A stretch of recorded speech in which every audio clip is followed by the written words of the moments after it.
ನಮಸ್ಕಾರ ಸ್ನೇಹಿತರೆ, classic Kannada YouTube ಚಾನೆಲ್ಗೆ ಸ್ವಾಗತ. ಮಾನವನ ದೇಹದ ಯಾವ ಭಾಗಗಳು ಬೆಂಕಿಯಲ್ಲಿ ಸುಡುವುದಿಲ್ಲ? ಇದು 99% ಜನರಿಗೆ ಗೊತ್ತಿಲ್ಲದ ಸತ್ಯ. ಮಾನವನ ದೇಹದಲ್ಲಿ ಬೆಂಕಿಯಲ್ಲೂ ಸುಡದ ಕೆಲವು ಭಾಗಗಳಿವೆ ಎಂದು ನೀವು ಯಾವಾಗಲಾದರೂ ಕೇಳಿದ್ದೀರಾ? ಸಾಮಾಜಿಕ ಜಾಲತಾಣಗಳಲ್ಲಿ ನಾಭಿ ಎಂದಿಗೂ ಸುಡುವುದಿಲ್ಲ, ಹೃದಯ ಬೆಂಕಿಯಲ್ಲಿ ನಾಶವಾಗುವುದಿಲ್ಲ ಎಂಬ ಹಲವು ಹೇಳಿಕೆಗಳು ವೈರಲ್ ಆಗುತ್ತಿರುತ್ತವೆ. ಆದರೆ ಇವುಗಳಲ್ಲಿ ಎಷ್ಟು ಸತ್ಯ ಇದೆ? ನಿಜವಾಗಿಯೂ ಮಾನವನ ದೇಹದಲ್ಲಿ ಬೆಂಕಿಗೂ ಸುಡದ ಯಾವುದಾದರೂ ಭಾಗವಿದೆಯೇ?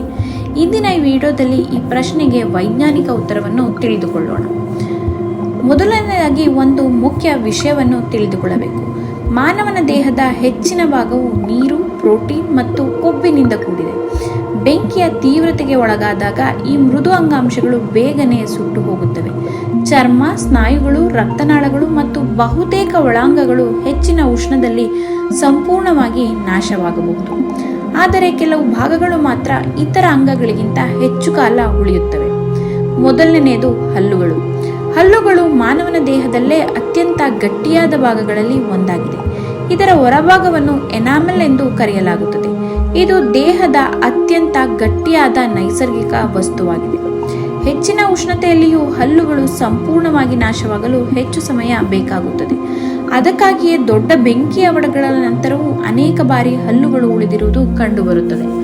ಇದರಿಂದಲೇ ವೈದ್ಯಕೀಯ ತಜ್ಞರು ಹಲ್ಲುಗಳ ಸಹಾಯದಿಂದ ಮೃತರ ಗುರುತನ್ನು ಪತ್ತೆ ಹಚ್ಚುತ್ತಾರೆ.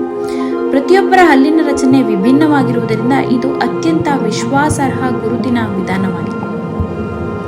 ಇನ್ನು ಎರಡನೆಯದು ಮೂಳೆಗಳು. ಮೂಳೆಗಳು ಕೂಡ ತಕ್ಷಣವೇ ಭಸ್ಮವಾಗುವುದಿಲ್ಲ. ಬೆಂಕಿಯ ತೀವ್ರತೆಯ ಅನುಸಾರ ಮೂಳೆಗಳ ಬಣ್ಣ ಬದಲಾಗಬಹುದು. ಮೊದಲು ಕಂದು, ನಂತರ ಕಪ್ಪು, ಬಳಿಕ ಬೂದು ಅಥವಾ ಬಿಳಿ ಬಣ್ಣಕ್ಕೆ ತಿರುಗಬಹುದು. ಹೆಚ್ಚಿನ ಉಷ್ಣದಲ್ಲಿ ಅವು ದುರ್ಬಲವಾಗಿ ಒಡೆಯಬಹುದು. ಆದರೆ ಸಂಪೂರ್ಣವಾಗಿ ಮಾಯಲು ಅತ್ಯಂತ ಹೆಚ್ಚಿನ ಉಷ್ಣ ಮತ್ತು ದೀರ್ಘ ಸಮಯ ಬೇಕಾಗುತ್ತದೆ. ಇದರಿಂದಲೇ ಪುರಾತತ್ವ ಸಂಶೋಧನೆಗಳಲ್ಲಿ ಸಾವಿರಾರು ವರ್ಷಗಳ ಹಿಂದಿನ ಮೂಳೆಗಳು ಇಂದಿಗೂ ಪತ್ತೆಯಾಗುತ್ತವೆ. ಮೂರನೆಯದು ಲೋಹದ ಇಂಪ್ಲಾಂಟ್ಗಳು. ಇತ್ತೀಚಿನ ದಿನಗಳಲ್ಲಿ ಅನೇಕರು ಹಿಪ್ ರಿಪ್ಲೇಸ್ಮೆಂಟ್, ಮೊಣಕಾಲಿನ ಬದಲಾವಣೆ ಅಥವಾ ಡೆಂಟಲ್ ಇಂಪ್ಲಾಂಟ್ ಮಾಡಿಸಿಕೊಳ್ಳುತ್ತಾರೆ. ಇದು ಟೈಟಾನಿಯಂ ಅಥವಾ ಇತರ ಬಲಿಷ್ಠ ಲೋಹಗಳಿಂದ ತಯಾರಾಗಿರುವುದರಿಂದ ಸಾಮಾನ್ಯ ಬೆಂಕಿಯಲ್ಲಿ ಸುಡುವುದಿಲ್ಲ. ಆದ್ದರಿಂದ ಕೆಲವೊಮ್ಮೆ ದೊಡ್ಡ ಅಗ್ನಿ ಅವಘಡಗಳ ನಂತರ ವೈದ್ಯರು ಲೋಹಗಳ ಇಂಪ್ಲಾಂಟ್ ಮೂಲಕವೂ ವ್ಯಕ್ತಿಯ ಗುರುತನ್ನು ಪತ್ತೆ ಹಚ್ಚುತ್ತಾರೆ. ಹಾಗಾದರೆ ನಾಭಿ ಸುಡುವುದಿಲ್ಲವೇ ಎಂಬ ಮಾತು ನಿಜವೇ? ಇಲ್ಲ. ಇದು ಸಾಮಾಜಿಕ ಜಾಲತಾಣದಲ್ಲಿ ಹರಿದಾಡುತ್ತಿರುವ ಒಂದು ತಪ್ಪು ಕಲ್ಪನೆ. ನಾಭಿ ಎನ್ನುವುದು ಪ್ರತ್ಯೇಕ ಅಂಗವಲ್ಲ, ಅದು ಹೊಟ್ಟೆಯ ಚರ್ಮದ ಒಂದು ಭಾಗ ಮಾತ್ರ.